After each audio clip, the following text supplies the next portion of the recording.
옆 사람 보고 한번 인사하실까요? 잘 오셨습니다. 복된 분입니다. 이렇게 축복합시다.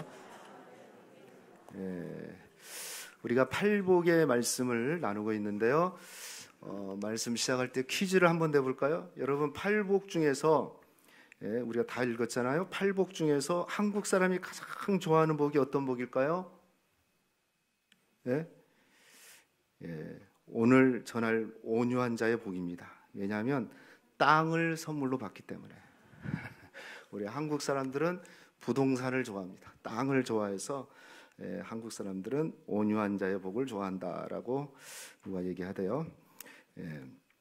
기독교를 믿을 수 없는 17가지 이유라는 책이 있는데 거기 보면 13번째는 이런 그 이유를 이렇게 얘기했어요. 종교를 가진 사람들은 괴팍하고 무섭다. 그래서 기독교를 믿을 수 없다. 종교를 가진 사람들은 괴팍하고 무섭다. 뭐 동의할 수도 있고 동의 안 할 수도 있는데요. 하지만 그 내용은 이런 거죠. 복음의 내용이 싫다기보다는 그 좋은 복음을 믿는다는 사람들의 인품과 인격과 성품이 싫다는 거죠. 그래서 예전에 그런 말이 유행했잖아요. 예수는 좋은데 교회는 싫다.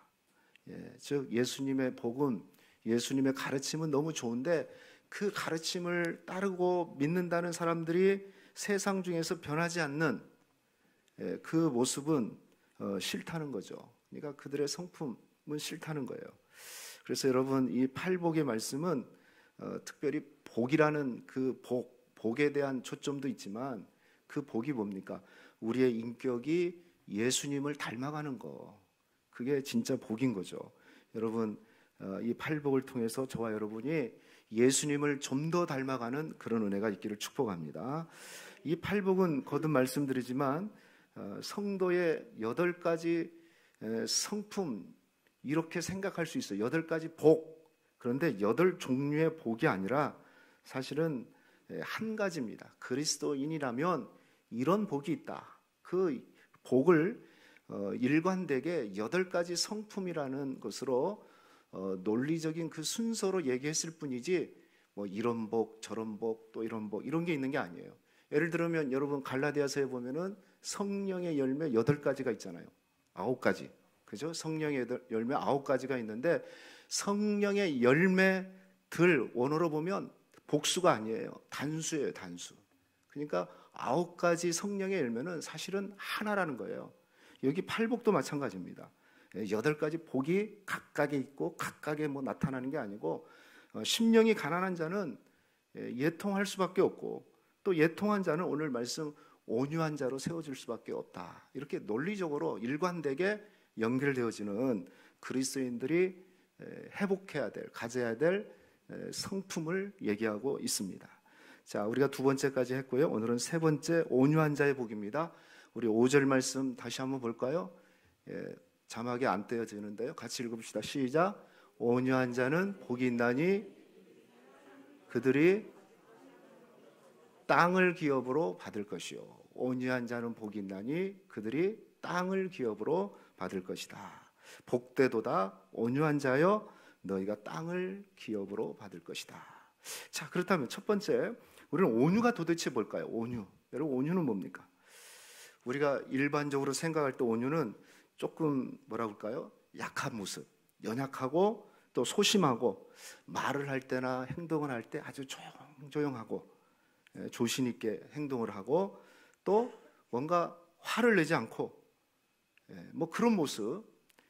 그래서 우리는 보통 이런 사람을 좀 좋은 의미로 보면 순둥이 이렇게 얘기하지만 또 그 순둥이라고 얘기할 때는 또 부정적인 이미지도 있죠.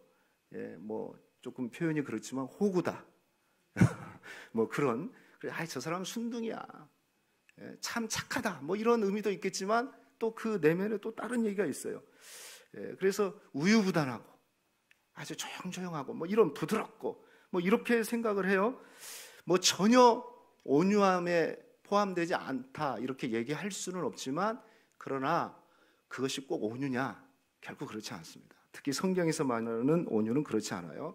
여기 온유라는 단어는 원어로 보니까 프라우스라는 단어입니다. 이것은 가난한, 괴로움을 당하는, 겸손한, 또 스스로 낮춘 뭐 이런 뜻이 있어요.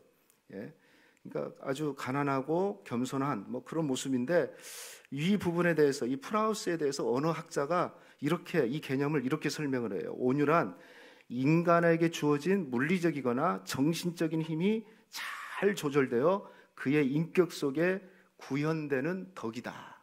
한번 읽어볼까요? 시작. 정신적인 힘이 잘 조절되어 그의 인격 속에 구현되는 덕, 그게 바로 온유라고 이 프라우스에 대한 개념을 이렇게 설명을 했어요. 그러니까 우리에게 있는 물리적인 또 정신적인 힘이 잘 조절돼요. 힘이 없는 게 아니에요. 힘은 있지만 잘 통제되어지는 거. 그래서 그것이 인격 속에서 드러나는 것을, 그걸 바로 온유라고 얘기하는 거예요. 그래서 예수님 당시에 이 온유, 프라우스가 쓰일 때는 뭐 몇 가지 좀 그 쓰이는 그 예가 있어요. 예를 들면 제가 두 가지만 얘기를 하면, 예를 들면 어떤 사람이 병을 앓아요. 막 고열이 났어요. 막 고열로 고생을 하는데 그것이 치료가 됐어요. 그래서 열이 잡힐 때가 있어요. 그때 사람들이 뭐라 그러냐면, 아, 이제 괜찮다, 뭐 이렇게 얘기하는데, 예수님 당시에 뭐라고 얘기하냐면은 프라우스 이렇게 얘기해요. 무슨 얘기예요? 열이 잡혔다는 의미인데 온유해졌다. 그렇게 표현을 합니다. 그리고 우리가 한번 좀 들어봤을 거예요. 이 프라우스는요, 야생마를 길들이는 과정에서 훈련을 시켜요. 이 주인이 훈련을 시킵니다. 강도 높은 훈련을 시켜요. 강도 높게 훈련을 시켜가지고 그 야생마가 이제 주인의 통제를 받아요. 주인이 시키는 대로 이 통제, 사람을 위협하지도 않고 통제를 받을 때 뭐라고 그러냐면 프라우스 그래요. 이제 온순해졌다, 온유해졌다, 이렇게 얘기하는 겁니다. 한마디로 말하면 뭐냐면은 힘이 조절되고 통제된 거, 이걸 온유라고 그래요. 그래서 영어에 보니까 온유는 power under control 이렇게 얘기합니다. 통제 아래에 있는 힘. 여전히 힘이 있지만 통제 아래에 있다는 거예요. 자신에게 힘이 있고 능력이 있고, 그러면 세상을 어떻게 합니까? 자기를 과시하고 그 힘을 마구 휘두르는 거, 자기의 권력을 마구 휘두르는 게 세상의 가치인데, 그런데 온유는 그렇지 않아요.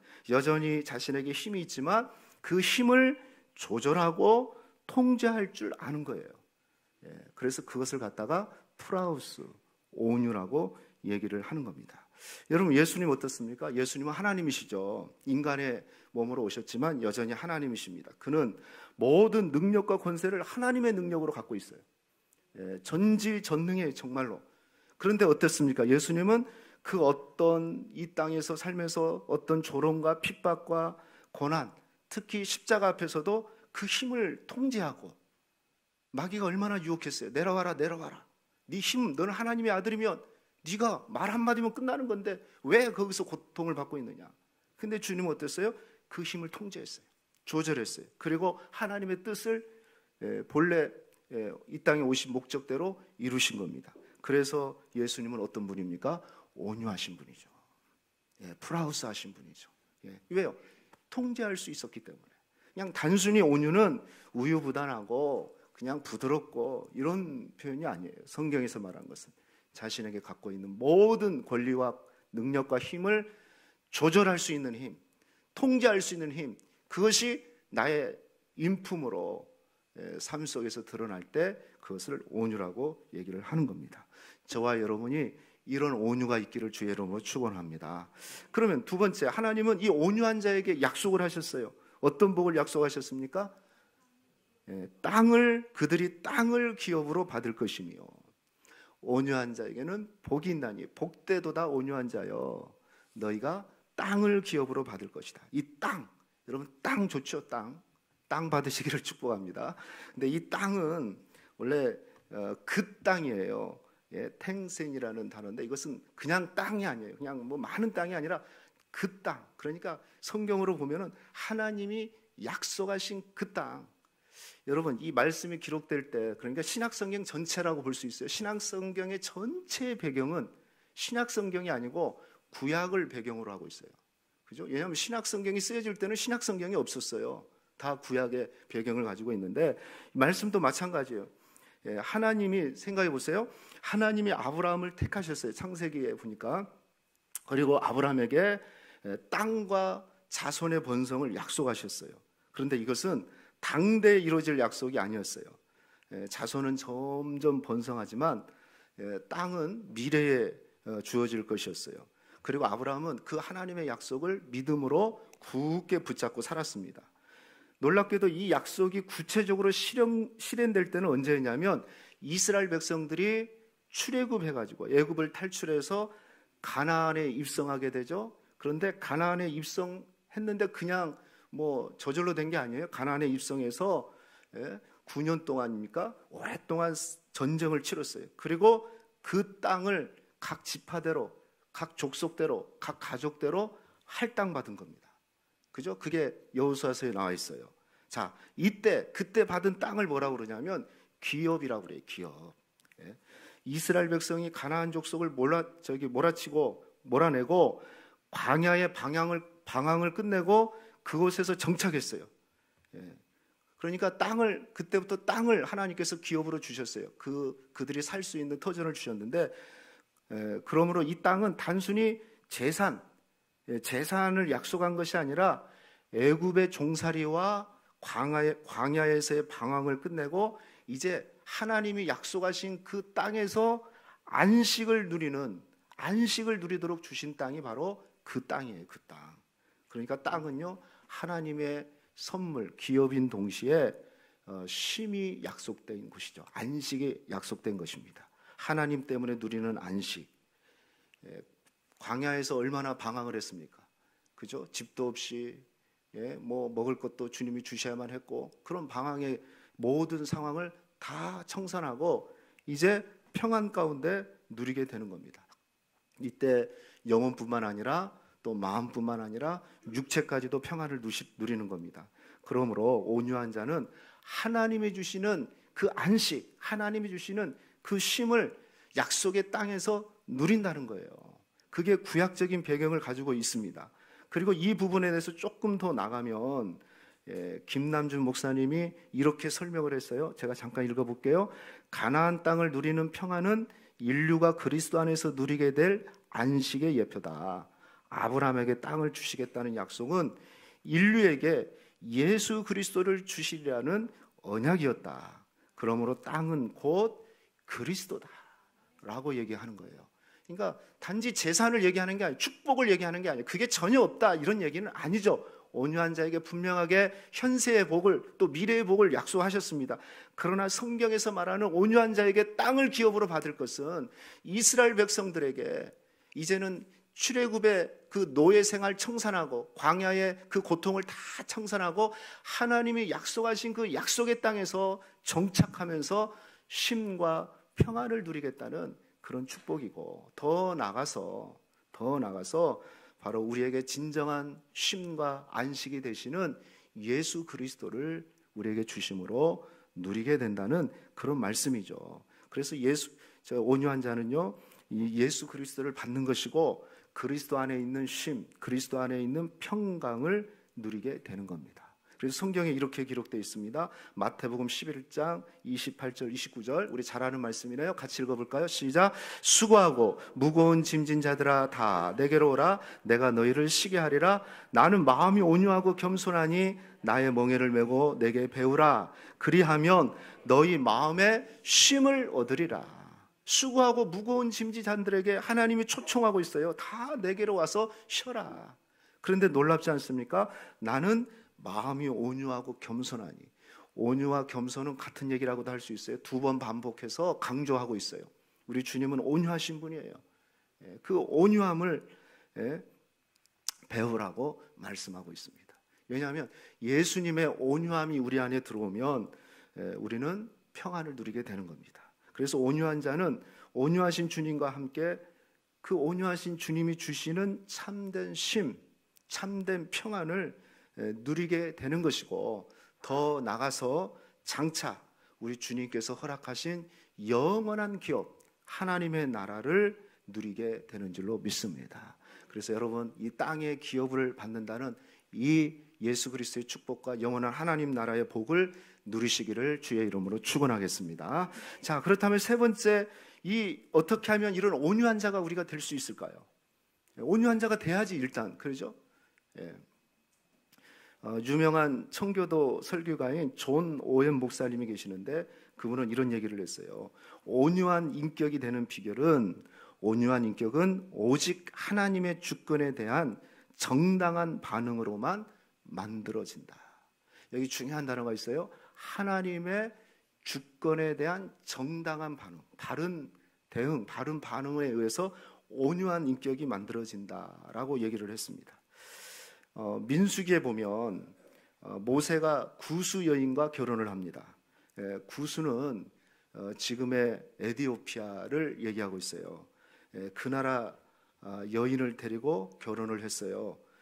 소위 국제 결혼을 한 겁니다. 우리 교회도 축복 속에서 국제 결혼하신 우리 집사님 계시는데요. 그런데 국제 결혼을 했는데 이 가족들이 모세를 비난을 해요. 반대를 하고 반대 이상의 막 비난을 합니다. 미리암과 그의 형 모세가 아주 적극적으로 반대를 해요. 자, 말씀 볼까요? 민수기 12장 1절 보십시오. 1절 2절. 모세가 구스 여인을 취하였더니 그 구스 여자를 취하였으므로 미리암과 아론이 모세를 뭐했다? 비방했어요. 근데 어떻게 비방했느냐? 그들이 이르되 여호와께서 모세에게만 말씀하셨느냐? 우리에게도 말씀하지 아니하셨느냐? 이게 무슨 얘기냐면 제가 약간 각색하면 이런 거예요. 도대체 이 일이, 네가 구스 여인을 데리고 와서 지금 네 아내로 삼은 일이 하나님의 계획이고 하나님의 뜻이라면 하나님께서도 우리에게 확신을 주시지 않았겠느냐? 어떻게 너 혼자만 그 확신을 갖고 네 스스로 네 마음대로 결정할 수 있느냐? 우리는 이 여인을 받아들일 수 없다. 쫓아내라. 지금 그 얘기예요, 그 얘기. 예? 그러죠. 아니, 네가 그렇게 확신이 있으면 우리에게도 확신을 하나님이 주시지 않았겠느냐? 막 비난하면서 쫓아내라고 얘기를 합니다. 막 흥분한 거죠. 미리암과 아론이. 여러분, 만약에 이런 상황이었다 그러면 여러분은 어떻게 하겠습니까? 지가 결혼할 것도 아니면서 왜 그러냐고 하면서 막 떠들겠죠. 화가 더 날 수도 있겠죠. 근데 모세는 어떻게 했습니까? 자신의 그 감정을 극도로 잘 조절을 합니다. 도무지 모세가 흥분을 하지 않아요. 충분히 흥분할 수 있는 상황이었습니다. 왜냐하면 모세가 누굽니까, 여러분? 이스라엘의 모든 백성들이 추앙하는 당시의 최고의 지도자였습니다. 그의 권세와 그의 능력을 하늘을 찌를 듯했고, 하나님이 모세와 함께하는 것을 목도했던 이스라엘 백성들은 모세만 바라보도 두려움이 있을 정도로 엄청난 힘과 권세를 가지고 있던 사람이 바로 모세였어요. 한마디로 그런 힘을 가졌지만 모세는 자기를 비난하는 그 앞에서 그 힘을 휘두르지 않았어요. 도무지 흥분하지 않습니다. 자신의 힘을 잘 조절하고 감정을 조절합니다. 그런데 그 이유가 있었어요. 다시 2절을 한번 보시면 그들이 이르되 여호와께서 모세와만 말씀하셨느냐? 우리와도 말씀하지 아니하셨느냐? 하매 그다음에 뭐라고 그랬어요? 여호와께서 이 말을 들으셨다 하더라. 모세의 얘기입니다. 모세의 생각이에요. 너희들의 생각을 하나님이 다 아신다. 내가 굳이 흥분하지 않아도, 내가 굳이 나서지 않아도 모세는 사람들이 이러쿵저러쿵 하는 그 말에 자신의 감정이 휘둘리지 않았어요. 아주 침착했어요. 아니, 침묵을 했어요. 왜 그랬습니까? 하나님이 아신다. 다시 말하면 하나님의 주권에 대해서, 하나님의 일하심에 대해서 믿었던 겁니다. 하나님이 하시지. 여러분, 우리가 가끔 우리 삶 속에서 또 어떤 공동체에서 문제가 생기고 오해가 생길 때 보면 뭐 속상하죠. 그래서 적극적으로 우리가 해결하고 또 해명하려고 노력할 수 있습니다.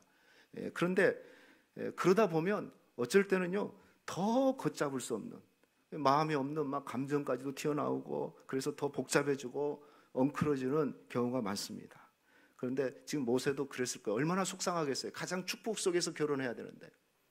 그런데 형제들이, 가족들이 비난합니다. 신앙을 건드리면서 너만 하나님 믿냐? 나도 하나님 믿는다 하면서 건드려요. 근데 그때 침묵하고 하나님이 아시지. 하나님의 주권을 믿었던 거예요. 자, 이런 모세를 하나님은 어떻게 평가합니까? 3절 말씀이에요. 우리 같이 한번 읽어볼까요? 시작. 이 사람 모세는 온유함이 지면의 모든 사람보다 더하더라. 하나님의 평가입니다. 하나님이 뭐라고 그래요? 지면의 모든 사람보다 온유함이 최고다. 최고의 온유함을 가진 사람이다. 사랑하는 성도 여러분, 온유한 사람이 되고 싶습니까? 하나님의 주권을 믿으시기를 축복합니다. 내가 내 문제를 해결하는 것이 아니라 정말 하나님 앞에 맡기고 하나님께서 더 구체적으로 세밀하게 일하신 것을 여러분 신뢰하고 기꺼이 그분의 일하심에 우리가 순종해 나가는 그런 믿음을 가질 때 하나님은 우리 생각 이상으로 문제를 다 해결하는 거예요. 성경에 이런 분들이 많습니다. 아브라함이 어땠습니까? 창세기 13장에 보면은 이제 막 아브라함이 재산이 많아졌어요. 그래서 조카 롯과 막 이 갈등이 생겼습니다.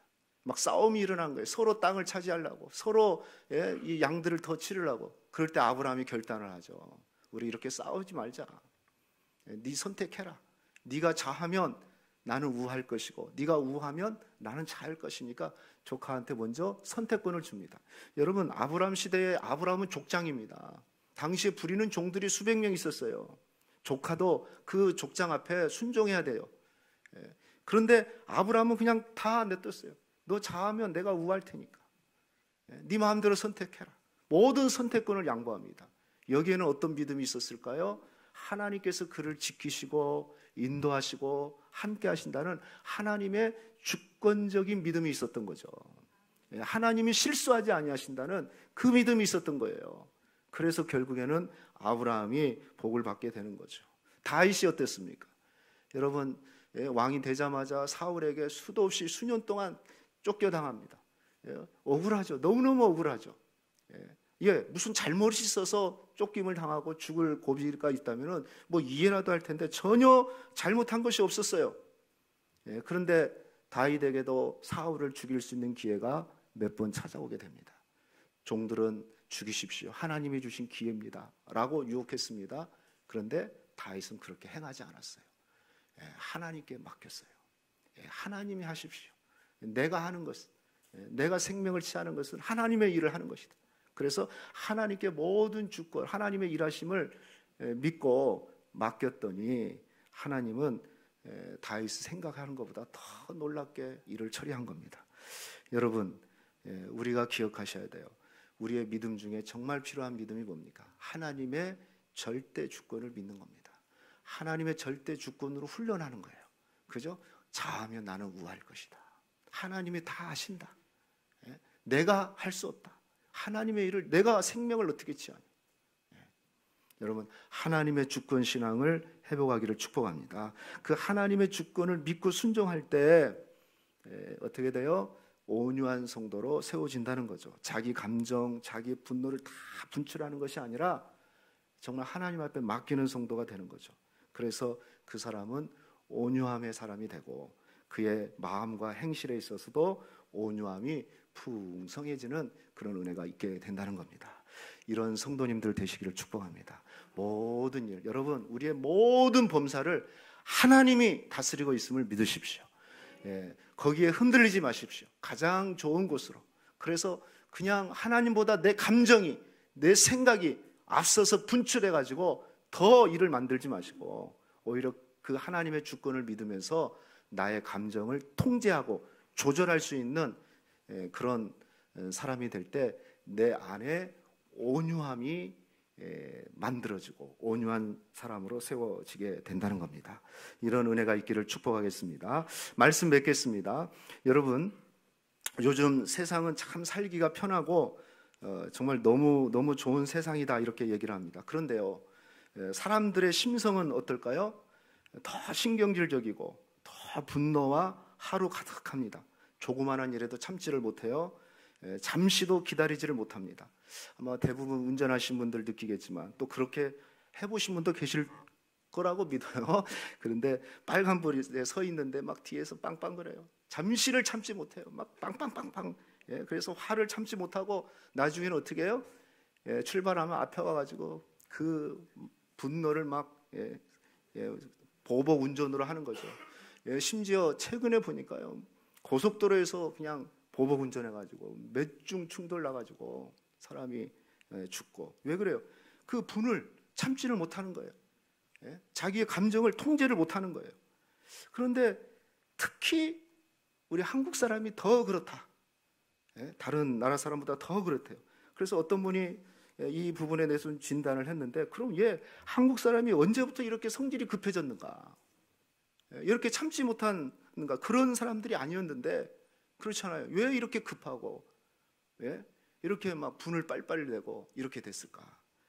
그분이 얘기하기를 이렇게 얘기해요. 한국 사람이 라면을 먹기 시작할 때부터 그랬다. 라면을 먹기 시작할 때부터. 라면이 나오기 전에는 밥을 지을 때도 장시간 뜸을 들이면서 밥을 지었어요. 또 밥을 짓고 난 다음에도 아랫목에다 다 묻어뒀다가 보온을 유지하고 그것을 밥상에다 두는 그런 좀 기다림의 시간들이 좀 있었는데요. 지금은 그렇지 않아요. 지금은 3분 라면, 3분이면 끝나고 1분 컵라면. 그래서 소위 말해서 즉각적인 문화, 인스턴트 문화가 우리에게 들어왔고, 그것에 의해서 우리가 길들어지기 시작하면서 그냥 당장 끓여 먹어야 되고, 당장 끓여야 되고, 당장 끓여 먹어야 되고, 기다릴 시간이 없는 거예요. 여유가 없어요. 마음의 여유가 없어요. 그래서 사람들은 더 급해지고, 더 사나워지고, 더 폭력적이 되고, 더 분노하게 되고, 그래서 폭발하는 감정이 폭발하는 그런 인생을 살아가게 됩니다. 자, 이것은 어떻게 됐습니까? 이렇게 된 결과 개인의 생활뿐만 아니라 사회적으로도 치명적인 해를 끼치게 되는 겁니다. 이런 시대에 우리가 살아가고 있는데, 사랑하는 성도들, 우리 그리스도인들은 오늘 말씀대로 온유한 성품을 가지시기를 축복합니다. 좀 더 여유롭고, 좀 더 넉넉함을 가지시고, 좀 기다려주고, 좀 참아주고, 막 마음이 끓어도 이건 온유는 통제하는 거, 조절하는 거예요. 여러분 조절하십시오. 내 삶을 좀 조절하셔야 돼. 왜 안 그러냐고 먼저 손부터 나가서 막 삿대질하지 마시고, 그러지 말고, 그래 내가 통제해야지, 내가 조절해야지, 그죠? 그래서 좀 더 좀 여유를 가지세요. 좀 더 좀 기다리세요. 그냥 조금만, 그냥 시간 막 1분만 늦으면, 지금 딱 58분인데 이제 1시부터는 시계 보는 사람들이 계셔요. 목사님 설교가 이제 끝날 때가 됐는데, 제가 오늘 1시에 끝낼 겁니다. 온유한 거니까. 근데 좀 더 좀 여유로움을 가지시고, 너그러움을 가지시고, 할렐루야. 말을 할 때도, 언어에도 좀 너그럽게 하시고, 그죠? 막 분부터 나오지 말고, 화부터 나오지 말고, 그리고 우리 심성도, 우리의 성격도, 성품도 좀 온유해서, 그냥 나의 성질이 원래 이런 거 몰랐어 하면서 싸지 마시고, 조금 더 통제를 하십시오. 그리고 우리의 삶도 마찬가지. 너무 바쁘게 돌아가고 빨리빨리 돌아가잖아요. 벌써 7월 갔고, 제가 우리 집사람한테 그런 얘기 했어요. 집사람이 아이고 금방금방 이러니까 내가 이런 말 했잖아요. 여름 다 갔어. 한 3주만 버티면 돼. 여러분, 일주일이 얼마나 빠릅니까? 빨라요, 늦어요? 빨라요. 그러니까 좀 힘들어도, 좀 더워도, 막 너무 더워도 조금 좀 여유 있게, 이게 여름이니까 덥지 하면서 그런 마음으로, 그런 말을 서로 온유한 말을 하시고, 한마디 말을 뱉으더라도 온유한 말을 하시고. 아멘. 여러분, 성격에, 성품에도 온유한 성품을 가지시고, 아멘. 그리고 행동에도 좀 너그럽게, 좀 더우니까 좀 더 느리게 하세요. 좀 더 느리게, 막 좀 느리면 어때요? 하나님이 더 좋은 길 만들어 놓겠지, 더 좋은 거 예비해 뒀겠지, 이런 믿음을 가지시고, 온유한 성품으로 여러분 사실 때 여러분 개인도 행복하고, 여러분의 가정도 행복하고, 사회도, 교회 공동체도 온유함으로 복된 공동체, 평안한 공동체 될 줄로 믿습니다. 이런 은혜가 있기를 주의 이름으로 축원하겠습니다.